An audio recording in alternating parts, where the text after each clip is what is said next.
guys, and good morning. I'm clearly not feeling the greatest. I have like something in my throat and my nose is all congested. Anyways, it is Wednesday the 13th. We're just getting ready. Niall and I are heading with Jess and Zoe to Bothy for breakfast. So excited. It's gonna be a chill day, but I thought I would do like a little chit chat with you guys afterwards, so that's gonna be the plan for today. Anyways, what I'm wearing on my lips, I also wore yesterday, it's Charlotte Tilbury Iconic Nude Liner, which has quickly become a favorite of mine. Sorry, it's going again. And Anastasia Beverly Hills lip gloss in Vintage, which I forgot how much I liked. It's really nice. Anyways, I'm gonna take this Giso Wave Spray. Oh, that was my face. It's spray it into my hair, tousle it up. I've been wearing my extensions lately. Oh, someone's out of the shower. I go through random periods of I want long hair, short hair. Can't really make up my mind, but at the moment, I'm feeling longer hair. Hey, Zoe. Oh, there she is. There she is. The best big blue eyes ever. Oh, did you find that crumb? Yeah. Here at Bothy, Jess and Niall and Zoe are outside taking a photo. Oh, here they are. Did you get it? Oh, Zoe. It's because she wanted to finish her food. Niall's back on the vlog, ladies. Hey.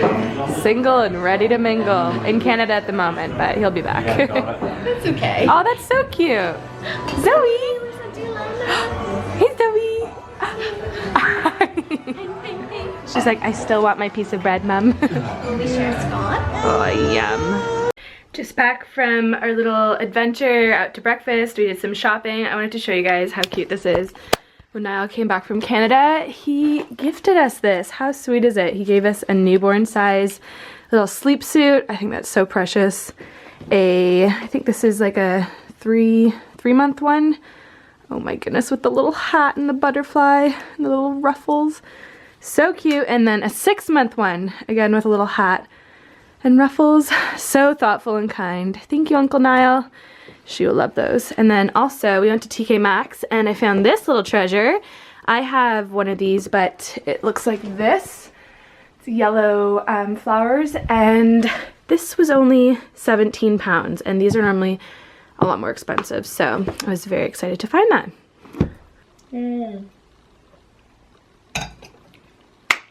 Like I mentioned before, I said that I wanted to chat with you guys about excuse me, that was really gross. I get constant messages and you know, emails from you guys, DMs, asking, was it hard to move countries, to be with someone that you loved, or just in general. I've touched on this before in videos I've done with Patrick, and I feel like I'm really zoomed in. I'm gonna just zoom in a wee bit. Yeah, so you can check out my videos I've done with Patrick, but I just wanted to quickly recap.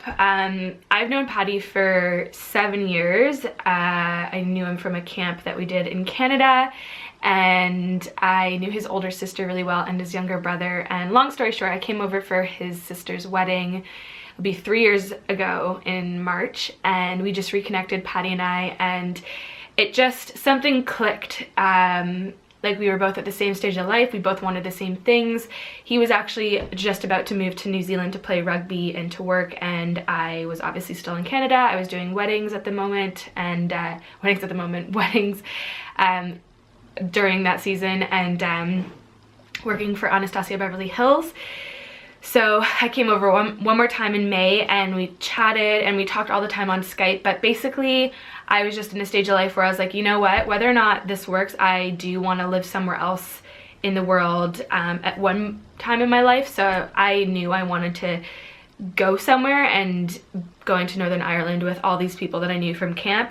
The camp we worked at was Muskoka Woods, and there's just a massive amount of Northern Irish people that worked there. So I feel like I had a little bit of a community over here. It wasn't just like a random country with one person I knew. So yeah, we had like an end goal, if that makes sense. So long distance, yeah, was hard. Like, we did 4 months of it, but we talked all the time. We had to really get to know each other through that stage. There was no like, oh, that awkwardness, you know, in real life when someone's picking you up on a date and it could be a little awkward that maybe you're not fully yourself yet. It takes a little bit of time. We didn't really have that stage. Like, we had to really get to know each other to see if this is really gonna work, because we weren't physically with each other. So I feel like we really skipped a lot of that first stage relationship in the first couple of months of our relationship.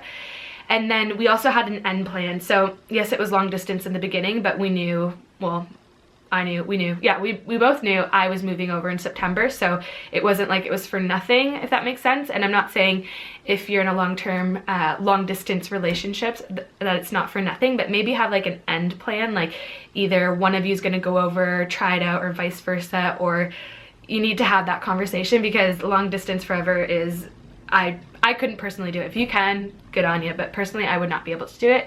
So I moved over, and we both knew we were meant to be together, so it kind of like all just fell in place. So maybe our story is not very realistic to everyone else's, but yeah, we got engaged that January, the following January, and then married the following August and October, 2 different weddings. But yeah, moving to another country, I think the first year it didn't hit me. It was very, I don't know, still a new place, new, you know, people, new culture, new traditions, I guess. It was all new to me, so it didn't faze me that I was in another place where I didn't have my friends and my family. And then when we came back from our Canada wedding, so in October last year, that's when it hit. And I was, maybe it was like the winter blues. I didn't have a car at the time. We didn't have Sandy at the time. I felt like I was stuck in this house. I was full-time with YouTube, and I have never gone through a depressed state in my life, and I would say that last winter was definitely the hardest couple of months ever. And I would be someone who's very independent, wants to figure it out for themselves, doesn't know how to ask for help. And that's the worst thing ever, because I just bottled it all up and acted as if everything was okay. But it's funny because I know, you know, my loyal followers and people that followed me last year still like picked up on like, are you okay? You don't seem as happy. And which is so nice to know that like you guys know me, I guess, that well. But yeah, I had to like suck up my pride and just like really open up my feelings to like Patty on how I was feeling, because I didn't want him to feel guilty. Just because he's like the sweetest, kindest, most gentle person ever. He would be like, that's it, we're moving to Canada, like you're not happy here. And it wasn't the fact that I wasn't happy here, it was just, it was hitting me. And I think that's a very natural, normal feeling to like feel like sad and, you know, like, oh, did I do the right thing? Because if you didn't, then I don't know, that's normal. I have a lot of friends and family back home, so it should have hit me a lot sooner. But I think I was just in this phase of like, oh, newness, married, you know, new friends, new everything. So yeah, that was a hard winter, but I opened up to friends, I opened up to family, and Patty was a dream. Like, he literally spent every day doing everything to get me out of that funk and get me, you know, back to my normal self again. And I chose personally to make every day, you know, a better day. And as you guys know, like, we're both Christian, and I really found myself, you know, talking to God a lot more, and just like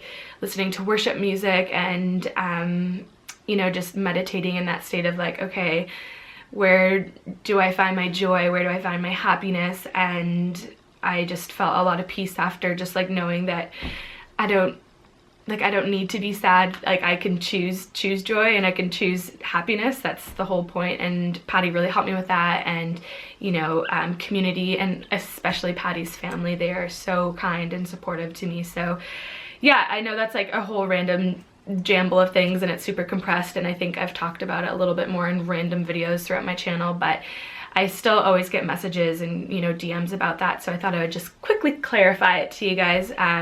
Moving countries can be hard, but it was the best decision I have ever made in my entire life. And oh, I feel like I'm gonna cry for some reason.